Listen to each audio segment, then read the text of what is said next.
Hello, Sean here from Orange Garage. Today's project is I'm looking to install a center console in a 2016 F150 XL. So in my case, the truck is a fleet vehicle, and it was purchased without any kind of center console. And it's currently set up for the jump seat style, uh, which if I'd have bought, or with that style, it would just be a bolt-in. It would be very simple to do. Now, because I'm going to the full center console, I need to do a little bit more work. So, in this case, I bought it used off eBay from a 2015 F-150. I had to buy my wiring harness so that all the cigarette lighters and goodies will work in here. Um, Now, these are the panels that came with this center console. Now, I've ordered the ebony because that's the truck color of my the interior of my truck, and these guys go, they kind of go right here, something like that. Anyways.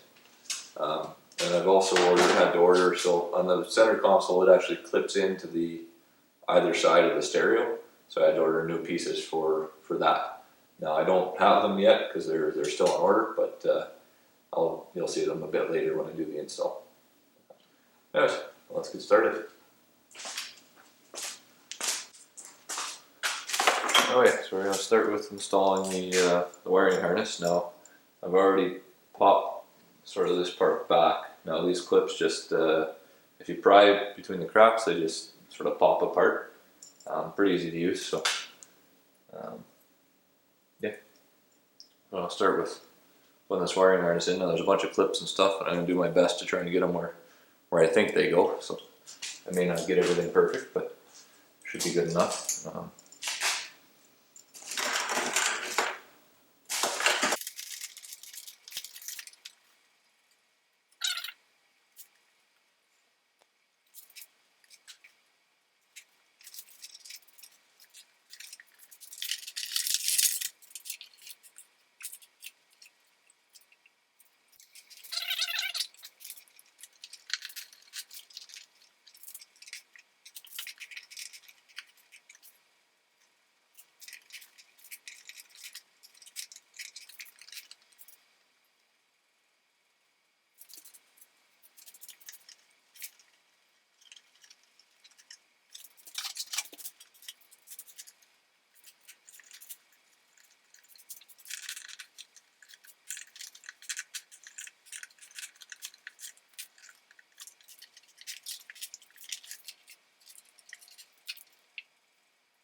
So here's a bit of video showing how I ran the wiring harness.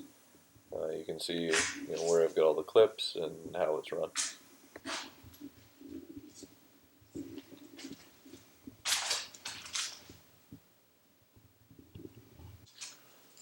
So the other thing I need to do is, because my truck has a different heater system, I need to remove this, otherwise it interferes with the stock heating system. So.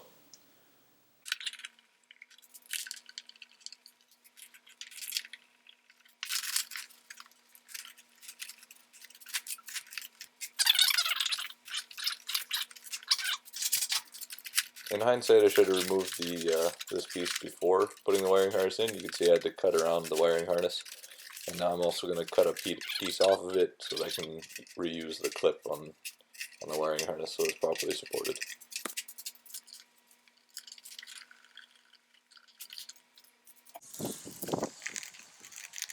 So now we start with removing the panel from the bottom. You can see there's one screw and then clips, and they'll just pop right out.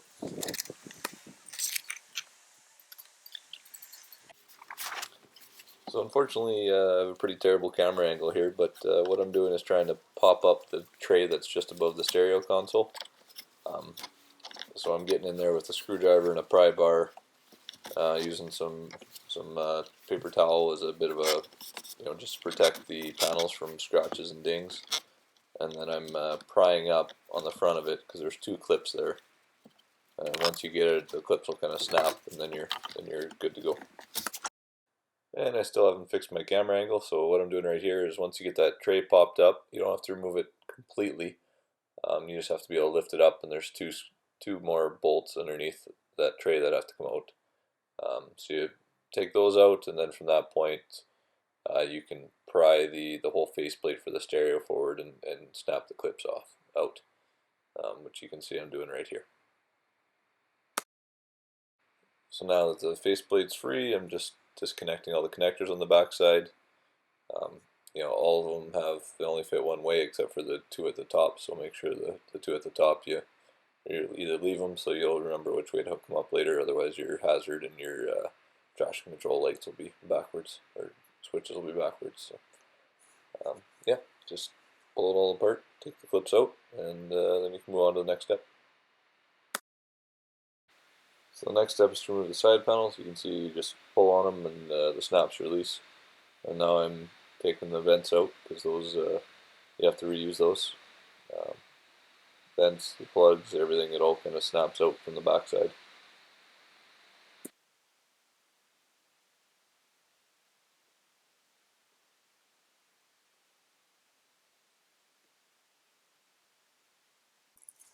So you can see I'm just removing the vents and all the accessories out of these. For the vents I ended up using just a small flat blade screwdriver to kind of pry up the clips so I could get the vent out.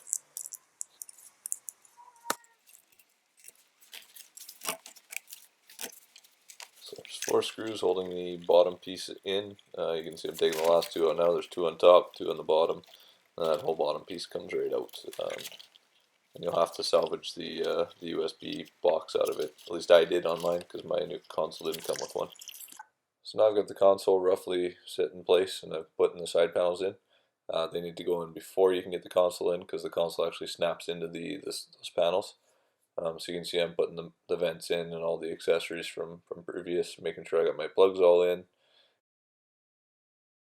I found with the cigarette lighter and the 4x4 switch, it was easier to put the cable through the panel, snap the panel into place, and then connect the plug, and then push in the boxes that are the bracket for the 4x4 and for the cigarette lighter.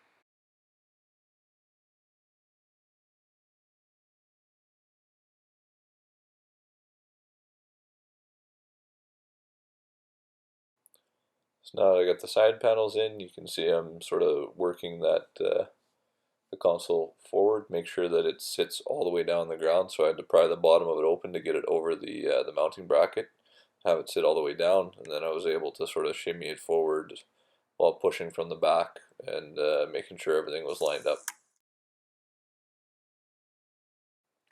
So this part of the video is just to show where the bolts are on the center console. Now everything you can reuse from what you took out, with the exception of you need 4 M6 by 25mm with washers. So you can see there's one in the back here, and then there's one just ahead of the seat that I showed you there earlier. That was a little bit earlier in the clip, and then there's also the 2 in the front that you have to that you reuse the screws that came out of there. So now that the console is in place and bolted down, we can put the cover back over the radio. So you can see connect all the connectors and then snap it into place. And then there's the 2 screws on top that you have to put in as well.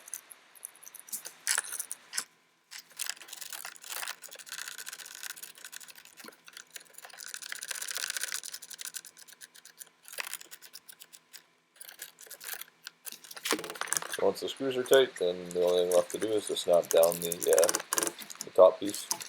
You got to kind of work it a little bit and make sure that you get the lip all the way down and in, and then it snaps into place. So on this side, the panel snaps in, and then there's one screw that you have to put in close to the front of the vehicle. So this side just snaps into place.